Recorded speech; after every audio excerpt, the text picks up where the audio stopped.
Shalom, jumpa lagi dengan saya Raymond Wisan dalam program Gift Menyapa.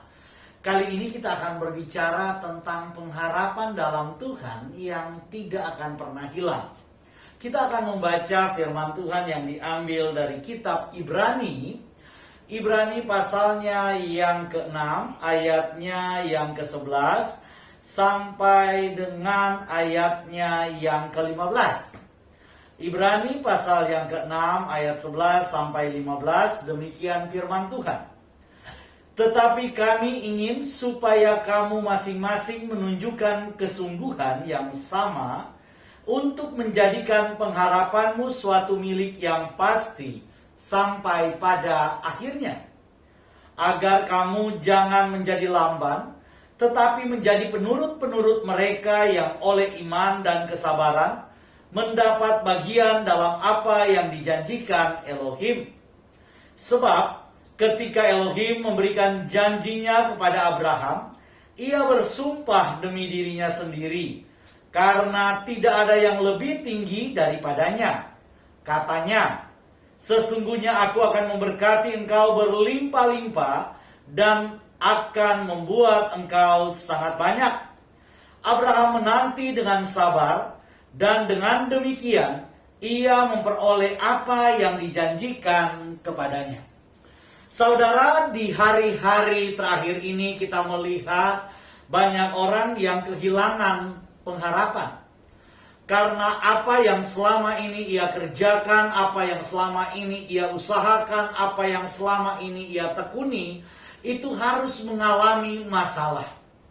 Situasi hari-hari terakhir ini adalah situasi di mana kita melihat banyak orang yang sepertinya tidak lagi memiliki kepercayaan. Karena apa yang selama ini mereka bangun itu hancur dalam waktu seketika. Peristiwa pandemi saat ini telah membuat banyak orang mengalami masalah dan krisis. Bukan cuma pekerjaan mereka yang mengalami krisis, tapi kepercayaan diri dan iman mereka itu juga menjadi goyah. Oleh karena itu kita akan belajar firman Tuhan, saudara. Pada ayat yang ke-11 dikatakan, kami ingin supaya kamu masing-masing menunjukkan kesungguhan. Kesungguhan apa? Kesungguhan itu dalam bahasa Yunaninya menggunakan kata spudi. Kata spudi itu artinya hasrat. Jadi, Paulus ingin berkata bahwa supaya kamu masing-masing menunjukkan hasrat yang sama, yang menjadikan pengharapanmu suatu milik yang pasti. Supaya pada akhirnya, sampai pada akhirnya, agar kamu juga jangan menjadi lambat. Saudara, kalau kita meyakini sesuatu, kalau kita yakin bahwa apa yang kita harapkan di depan itu sesuatu yang nyata, apa yang kita kerjakan di depan itu adalah sesuatu yang membawa dampak yang baik buat kita, maka Paulus menasehati kita, kalau engkau menginginkan pengharapanmu itu terjadi di dalam hidupmu, maka engkau harus memiliki hasrat. Engkau bukan cuma memiliki keinginan terkait dengan pengharapanmu, tapi hasratmu itu harus betul-betul sungguh-sungguh engkau kerjakan. Banyak orang punya harapan, ingin hidupnya baik, ingin supaya karirnya berhasil, ingin pekerjaannya maju, tetapi hasrat di dalam dirinya itu tidak sejalan dengan apa yang dia harapkan. Kalau engkau mengharapkan sesuatu yang baik di depan, maka firman Tuhan mengajarkan kita, milikilah hasrat dalam hati, kesungguhan dalam hati untuk mengerjakan apa yang kau cita-citakan. Orang yang memiliki hasrat kesungguhan yang besar, yang tidak berubah, yang tidak tergoyahkan, pasti akan melihat hasil akhir. Tidak peduli situasi kita, tidak peduli keadaan kita, karena kita tahu kita sedang berjalan bersama dengan Tuhan.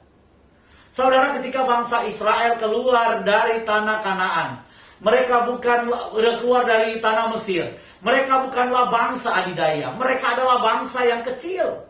Mereka adalah bangsa yang tidak memiliki pengalaman. Mereka tidak memiliki keahlian. Mereka adalah orang-orang biasa. Bahkan firman Tuhan berkata, mereka adalah orang-orang budak di Mesir, saudara.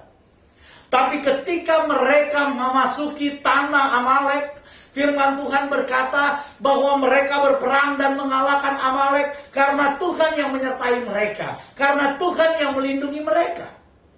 Tapi bangsa Israel tidak melihat itu sebagai penyertaan Tuhan yang utuh buat hidup mereka. Mereka terus melihat masa lalu mereka. Mereka kemudian melihat keadaan mereka hari ini. Mereka berpikir bahwa saat ini mereka ada di padang gurun. Hidup masa lalu mereka lebih baik dari hari ini. Oleh karena itu mereka mulai mengeluh di kemah mereka. Ketika mereka akan memasuki tanah Kanaan, Musa kemudian mengutus 12 pengintai. Satu suku, satu pengintai. Maka pergilah mereka mengintai tanah Kanaan. Ketika pulang selesai mengintai, saudara, 10 orang pengintai dari 10 suku Israel kemudian berkata bahwa kami melihat bangsa yang besar, melihat orang-orang enak di sana, melihat raksasa-raksasa di sana. Bahkan kami merasa kami hanyalah orang-orang seperti belalang yang siap dilahap oleh mereka. Tapi ada 2 orang, yaitu Kaleb dan Yosua, yang tidak kemudian terpengaruh dengan situasi, yang tidak terpengaruh dengan keadaan, tapi mereka melihat jauh ke depan. Mereka melihat kepada pengharapan yang dijanjikan Tuhan. Mereka melihat bahwa Tuhan yang menjanjikan adalah Tuhan yang pasti menepati janjinya, bahwa Tuhan yang menjanjikan lebih besar dari kondisi mereka saat itu. Karena itu Yosua dan Kaleb berkata, tidak, kita akan maju, kita akan menang, kita akan mengalahkan mereka. Karena Tuhan yang menyertai kita jauh lebih besar dari orang-orang yang ada di sana. Saudara, saya ingin katakan, kondisi hari ini memang sulit. Itu realita, itu kenyataan yang kita lihat. Sama seperti bangsa Israel melihat orang-orang enak itu nyata. Melihat raksasa itu nyata. Melihat benteng-benteng kota-kota yang bertembok itu nyata. Tapi saya ingin katakan juga buat saudara, Tuhan yang menyertai kita juga adalah Tuhan yang nyata. Tuhan yang menyertai kita bukan halusinasi, saudara. Tuhan yang menyertai kita bukan Tuhan yang hanya ada di alam hayal. Tuhan yang menyertai kita adalah Tuhan yang real. Kalau Tuhan yang menyertai kita berkata bahwa aku menyertai engkau senantiasa sampai akhir zaman, maka pegang janjinya senyata engkau melihat kondisi, keadaan hari-harimu saat ini. Itulah sebabnya saya ingin katakan yang pertama. Kalau engkau ingin harapanmu tidak hilang, maka milikilah hasrat yang kuat, yang sungguh, dari dalam hatimu, dari dalam dirimu untuk bergerak memenuhi harapan yang ada di depan. Hanya orang yang memiliki hasrat yang teguh, hasrat yang sungguh, yang bisa melihat harapan yang ada di depannya menjadi kenyataan. Tanpa hasrat yang kuat, tanpa hasrat yang teguh, tanpa hasrat yang sungguh, kita nggak mungkin bisa memperoleh apa yang kita harapkan di depan. Karena itu yang pertama, milikilah hasrat di dalam hatimu. Hasrat yang teguh, hasrat yang kuat, bahwa pengharapan yang Tuhan janjikan buat kita, itu pasti akan kita peroleh. Apa yang Tuhan janjikan di depan, itu pasti akan kita miliki. Situasi sulit, Pak, semuanya saat ini sulit, Pak. Kita gagal, kita habis, susah, kita hancur. Oh tidak. Apakah harapanmu bahwa engkau gagal? Apakah yang menjadi harapanmu bahwa engkau bangkrut? Apakah yang menjadi harapanmu bahwa engkau habis? Tidak. Saya percaya engkau punya harapan tentang hari yang baik. Engkau punya harapan tentang masa depan yang baik. Karena itu jangan lihat situasi kondisimu hari ini, tapi mari lihat ke depan dan memiliki hasrat yang kuat, memiliki keinginan yang besar. Untuk apa? Untuk meraih apa yang menjadi harapanmu di depan. Melangkahlah Pertama, dengan hasrat yang teguh. Yang kedua, mari kita lihat ayat yang ke-12. Agar kamu jangan menjadi lamban. Yang kedua, kalau engkau ingin harapanmu itu terjadi di dalam hidupmu, jangan jadi orang yang lamban karena situasi. Ada kalanya kita menjadi siput. Ada kalanya kita menjadi kura. Ketika situasi kita tidak menguntungkan kita. Ketika kondisi kita tidak menguntungkan kita. Kita bergerak dengan jalan yang sangat lambat. Kita bergerak sepertinya tidak mau bergerak lagi. Dan ketika saudara stuck, saudara berhenti, saudara mulai salahkan orang kiri kanan. Pak, karena nggak ada fasilitasi, Pak. Pak, karena nggak ada yang tolong, Pak. Pak, karena saya begini. Karena saya nggak punya modal. Karena saya nggak punya ini. Karena saya nggak punya itu. Saya ingin katakan kepada saudara. Kalau engkau punya cita-cita. Engkau punya harapan. Engkau menginginkan masa depan yang baik di dalam hidupmu. Jangan jadi orang yang lamban. Karena orang yang lamban adalah orang yang selalu ditinggalkan. Maka mari engkau bergerak cepat, bergerak gesit, bergerak maju. Firman Tuhan katakan, agar kamu jangan menjadi lamban, tetapi menjadi penurut-penurut mereka yang oleh iman dan kesabaran mendapat bagian dalam apa yang dijanjikan Tuhan. Jadi saudara-saudara harus bergerak cepat kemana? Sesuai dengan imanmu, sesuai dengan janji Tuhan, sesuai dengan jalan Tuhan, bergerak ke sana. Kalau engkau percaya berhasil, maka engkau harus bergerak cepat untuk meraih keberhasilan. Gak mungkin di dalam kamar engkau akan berhasil, saudara. Gak mungkin engkau tidak melakukan sesuatu dan engkau berkata, Tuhan berkati saya, turunkan berkat dari surga buat saya. Saudara, firman Tuhan itu bukan mengajarkan kita malas. Firman Tuhan mengajarkan kita untuk bergerak cepat. Bergerak cepat. Daud pernah berkata bahwa aku ingin membangunkan fajar. Itu artinya apa? Bahwa sebelum fajar itu terbit, sebelum fajar itu menyingsing, sebelum fajar itu bersinar, Daud sudah menunggu. Daud sudah bangun. Daud sudah bergerak. Karena itu kalau engkau menginginkan pengharapanmu terjadi dalam hidupmu, jangan jadi orang yang lamban. Tapi mari bergerak. Mari maju. Ceritakan visimu. Ketemu orang, cerita visimu. Mungkin si Anu gak cocok dengar ceritamu. Mungkin si itu gak cocok dengar ceritamu. Tapi engkau akan ketemu dengan orang yang Tuhan izinkan bertemu denganmu. Yang kemudian akan bergerak bersama, berjalan bersama, sesuai dengan apa yang kau ceritakan, sesuai dengan visimu, sesuai dengan harapanmu, sesuai dengan cita-citamu. Saudara, berapa banyak kali Kolonel Sanders harus ditolak ketika dia menawarkan resep KFC itu? Ditolak berkali-kali, ditolak berkali-kali, ditolak berkali-kali. Ribuan kali dia ditolak. Tapi dia tidak menyerah. Dia tetap bangun dan berjalan, bercerita, menawarkan bumbunya, menawarkan resepnya, menawarkan apa yang menjadi keinginan hatinya. Dan yang terjadi, saudara, apa? Saudara bisa menikmati KFC dengan logo kolonel tua, dengan logo kakek tua. Karena dia tidak berhenti di satu titik. Dia tetap mau harapannya itu menjadi nyata. Karena itu dia bergerak, ditolak tetap dia bergerak, ditolak dia tetap maju, ditolak dia tetap maju, ditolak dia tidak berhenti. Sampai akhirnya dia memperoleh keberhasilan.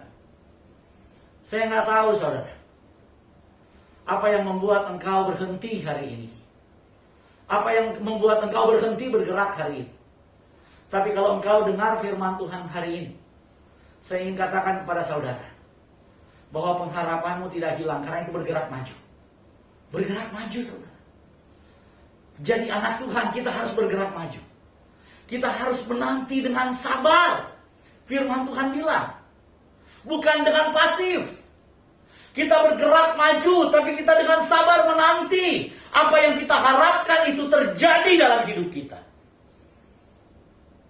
Yang kedua, jangan jadi orang yang lamban. Mari kita bergerak maju. Kalau kita ingin pengharapan kita, apa yang kita inginkan terjadi dalam hidup kita, jangan jadi orang yang lamban. Bilang kiri kananmu, jangan lamban. Maju, maju, maju. Jangan menyerah. Katakan apa? Maju, maju. Jangan apa? Menyerah. Amin. Yang terakhir, yang ketiga. Yang ketiga. Sebab, ayat 13, sebab ketika Elohim memberikan janjinya kepada Abraham, ia bersumpah demi dirinya sendiri, karena tidak ada orang yang lebih tinggi daripadanya. Katanya, sesungguhnya aku akan memberkati engkau berlimpah-limpah dan akan membuat engkau sangat banyak. Abraham menanti dengan sabar dan dengan demikian ia memperoleh apa yang dijanjikan kepadanya. Saya mau tanya kepada saudara, anak Abraham ada berapa? Ada 2. Yang pertama Ismail, yang kedua Ishak. Saya ingin tanya kepada saudara, apakah janji Tuhan bahwa dia akan diberkati dengan keturunan sebanyak bintang di langit dan pasir di laut dinikmati oleh Abraham saat itu? Abraham cuma melihat penggenapan janji Tuhan terjadi di mana Ishak lahir di dalam kehidupannya. Pada saat dia tidak mungkin lagi mampu melahirkan seorang anak. Ketika istrinya sudah mati haid. Dan ketika Abraham dikatakan oleh firman Tuhan sudah mati pucuk. Abraham sudah berumur 100 tahun. Dan istrinya sudah berumur 90 tahun. Jadi dengan kata lain, janji Tuhan itu secara manusia omong kosong. Janji Tuhan itu secara manusia mustahil. Janji Tuhan itu secara manusia tidak mungkin. Situasinya tidak mungkin membuat janji Tuhan itu terjadi. Situasi Abraham berkata mustahil. Dan mungkin situasi yang terjadi dalam hidupmu hari ini sama. Situasimu mungkin berkata mustahil engkau berhasil. Mustahil engkau bangkit dalam keadaan ini. Mustahil, mustahil, mustahil, mustahil. Tapi apa yang mustahil bagi manusia, Tuhan buat mungkin bagi kita. Apa yang mustahil buat manusia, Tuhan jadikan nyata buat kita. Karena firman Tuhan berkata tidak ada yang mustahil bagi Elohim. Tidak ada yang mustahil bagi orang yang percaya. Bagi kita yang percaya kepada janji Tuhan, tidak ada yang mustahil. Karena Tuhan kita bergerak di atas kemustahilan itu. Tuhan kita mengatasi segala kemustahilan. Ini poin yang ketiga. Apapun situasi mustahil dalam hidupmu hari ini, tetap pegang janji Tuhan. Tetap pegang janji Tuhan. Nantikan dengan sabar. Jangan lamban. Bergerak maju. Miliki hasrat yang besar untuk berhasil. Miliki hasrat yang besar untuk melihat pengharapanmu terjadi. Miliki hasrat itu. Dan jalan bersama dengan janji Tuhan. Percayalah. Tuhan kita bukan Tuhan yang mengecewakan. Tuhan kita adalah Tuhan yang menepati janjinya. Selamat pagi. Tuhan Yesus memberkati kita semua. Amin.